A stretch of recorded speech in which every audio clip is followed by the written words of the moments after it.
Neil, why don't you kick us off? You had a lot of very hefty kind of formalies in your title, so you know a lot of territories that impact on this question.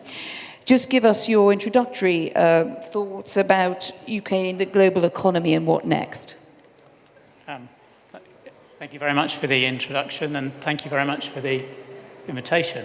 Hold your mic up a little bit. Boom your thoughts out to the whole of Odessa. I'm going to make a couple of assumptions before I start. I heard the speeches this morning. I'm going to assume that some kind of financial liberalisation is going to take place.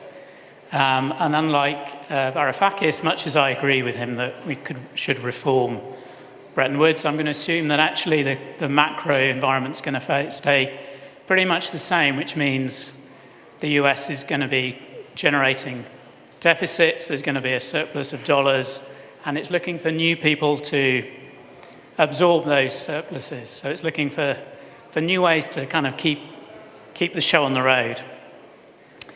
So I'm going to talk about two key problems that creates for Ukraine. The first one is cost of capital. It's too high. Yes, I mean, I know that there was a recent launch, it was $1, a recent debt issue, it's dollar-based, it's over 7%. I know there's been a difficult background, but 7% means you can't do important projects. Yeah, there's important investments you can't fund. And secondly, I'm going to suggest that you look at equity much more strongly than you have, because equity is your buffer if things go wrong. Your equity holders are not going to demand a dividend. Yeah, they're not going to demand that they're going to sell. There's going to be an asset price crash, but it gives you at least a buffer in terms of your cash flows. So when it comes to the first problem around cost of capital, what I've heard today from talking to people is that your biggest problem there is with a high cost of capital, you run out of foreign exchange.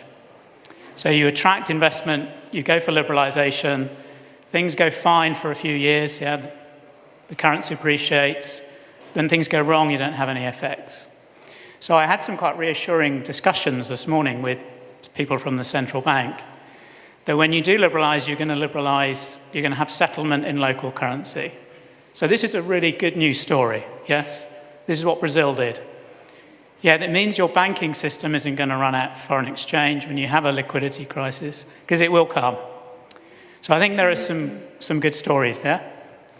But as a heterodox economist, the heterodox tend to talk about this, the problems with liberalisation. You know, the problem will come when there's a crisis. So you need to be sure that your FX loans are sufficiently collateralised. I think we're going to talk about collateralisation soon. So I would say be very, very careful when you liberalise the balance sheet about FX risk. Don't have time to talk about it now.